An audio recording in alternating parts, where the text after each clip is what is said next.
हाँ हाँ, बना लो बच्चों के सामने मुझे बुरा। अरे करता तो मैं ही हूँ, माना, लेकिन मुझे कोई सपना थोड़ी ना आएगा कि बच्चों की फीस जमा करनी है। अरे बताओगी तो तुम ही ना। ममता की अब ये आदत में शुमार हो चुका था। वो हमेशा हर बात के लिए खुद को ही दोषी मानती। एक दिन वो पड़ोस की दोस्त से कहती है, समझ नहीं आता यार, मैं इतनी डम कैसे हो सकती हूँ। बात तो सही भी है ना। अब पति बेचारा नौकरी करे, पैसे कमाए, या फिर ये देखे कि बच्चों की फीस का वक्त है। क्या करूँ यार।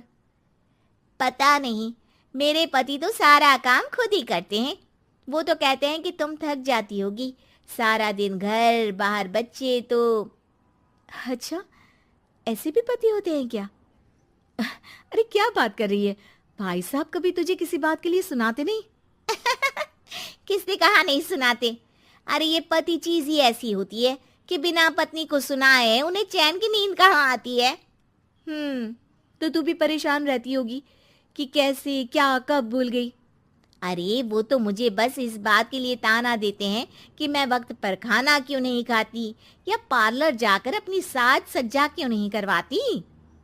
पड़ोसन बोल ही रही होती है कि ममता के बेटे की आवाज आती है। अरे माँ, क्या हो गया? लग नहीं रहा कि आज आप मुझे पानी भी देगी। अरे कब से खाने के लिए वेट कर रहा हूँ। अरे यार मैं चलती हूँ, बेटा खाने के लिए वेट कर रहा है, मैंने उसे खाना भी नहीं दिया। अरे 12वीं में पहुंच चुका है तुम्हारा बेटा, उसे बोलो खुद पानी लिया करे। मैंने तो अपने बच्चों को काम करना सिखाया है। अरे यार, खुद की भी तो कोई लाइफ है। माना जब नहीं कर सकते थे तो किया, लेकिन अब इतने बड़े बच्चों की हर बात मानेंगे तो मुश्किल तो अपने को ही होगी। ममता को पड़ोसन की बात में दम तो लगता है, लेकिन करे क्या, आदत भी तो खुद ही ने डाली थी। ममता घर जाती है कि तभी बेटी आ जाती है। माँ, परसों मुझे एक शादी में जाना है, तेरी वो जो लाल वाली साड़ी है ना, उसे दे देना। मैं आज जाकर टेलर को दे दूंगी, वो उस साड़ी से सूट बना देगा। अरे नहीं नहीं तारा, वो मेरी माँ ने मुझे दी थी और उस साड़ी से मेरी काफ़ी भावनाएं जुड़ी हैं। तुमको ना मैं दूसरी साड़ी दे दूंगी। ओके, कोई बात नहीं, लेकिन आज दे ही देना पक्का। तारा माँ की साड़ी से सूट बनवाकर पार्टी में जाती है, लेकिन जब वो पार्टी से लौटती है, क्या है, मैं तो समझ ही नहीं पा रही हूँ। अरे जब वो साड़ी मांगी थी तो ये छल्ली सी साड़ी क्यों दे दी? मैं ही पागल थी जो इस साड़ी का सूट बनवा लिया मैंने। माँ, जानती भी हो कि कॉलेज में मेरी कितनी हंसी उड़ी। तभी वहां ममता का पति सुनील आ जाता है। अरे गवार औरत, जब बेटी साड़ी मांग रही थी तो दे देती ना। अरे पापा, इनके तो इमोशंस जुड़े थे उस साड़ी से। ममता इतने सब के बाद भी कुछ नहीं बोलती। मेरी बेटी की बेइज्जती हो गई, मैं बिल्कुल बर्दाश्त नहीं कर सकता ये। मैं नहीं चाहता कि मेरी बेटी से कोई भी ज्यादा सुंदर लगे पूरे कॉलेज में। जी, वो पढ़ने में तारा बिल्कुल अच्छी नहीं है, उसकी पढ़ाई पर आप ध्यान दीजिए ना। अच्छा, अब तुम मुझे बताओगी कि मुझे किस पर ध्यान देना और किस पर नहीं। रमेश जैसा ही ये वाक्य पूरा करता है, ममता की बेटी और पति उस पर जोर जोर से हंसते हैं। अरे ठीक है ना, पता ही नहीं चला कि कैसे वक्त इतना बीत गया। अरे कैसे पता चलेगा माँ, हम लोगों के पीछे जो तू बैताल की तरह चिपकी रहती थी, तुझे कैसे वक्त का पता चलता। ममता को पहले सास ससुर, फिर पति और बच्चों की तरफ से इस तरीके की बातें सुनकर उसका मन बहुत दुखी रहता था। एक दिन, सुनो ना, बहुत दिनों से कमर के नीचे बहुत दर्द रहता है। कल मैंने देखा तो एक फोड़ा था। अरे ममता, एक बार अपने पति से बात करो, वो तुम्हारा फोड़ा डॉक्टर को दिखा देंगे। अरे नहीं नहीं, वो तो गुस्सा हो जाएंगे। अरे क्यों गुस्सा हो जाएंगे? तुमको दर्द है। हाँ, लेकिन वो यही बोलेंगे कि ऑफिस जाऊं या फिर तुम्हें लेकर डॉक्टर के पास। अम, तो बेटे से ही बात कर ले।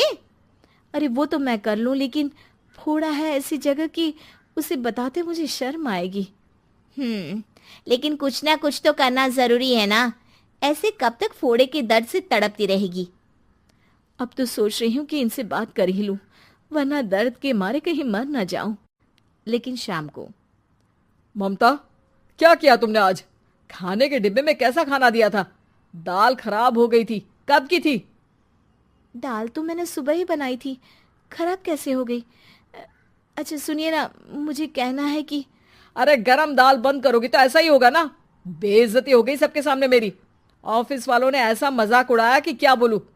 कल से ठीक से खाना देना है तो देना, वरना खाना देना बंद कर देना, बाहर खा लूंगा मैं।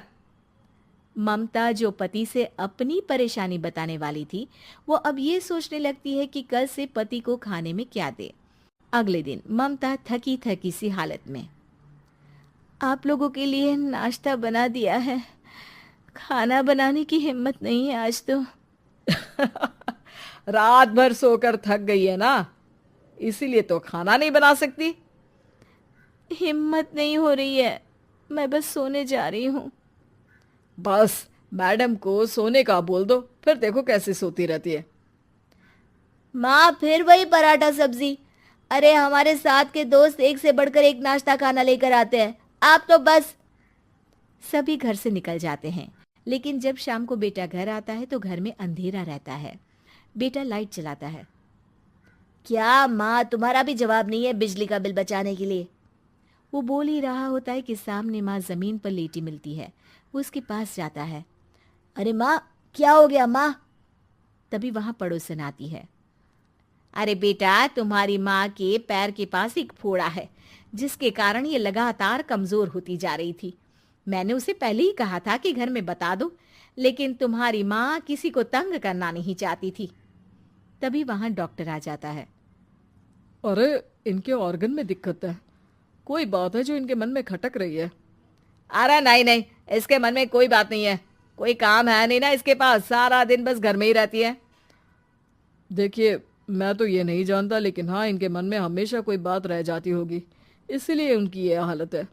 अगर आप समय से नहीं ले आते तो हो सकता था कि। अरे नहीं नहीं डॉक्टर साहब, हम पूरी कोशिश करेंगे कि वो ठीक हो जाए। हम लोगों ने अपनी ही परेशानी माँ के सामने रखी, लेकिन किसी ने माँ की दिक्कत को जानने की कोशिश तक नहीं की। हाँ, मैंने भी ममता को हमेशा घरेलू जरूरत से ज्यादा काम का नहीं सोचा था। ममता को होश आता है और वो खुद को अपने बेडरूम में देखती है। वो उठने की कोशिश करती है कि माँ, अब आप नहीं उठेंगी, हम लोग है ना, हम लोग आपको पूरी तरह से खुश रखने की कोशिश करेंगे।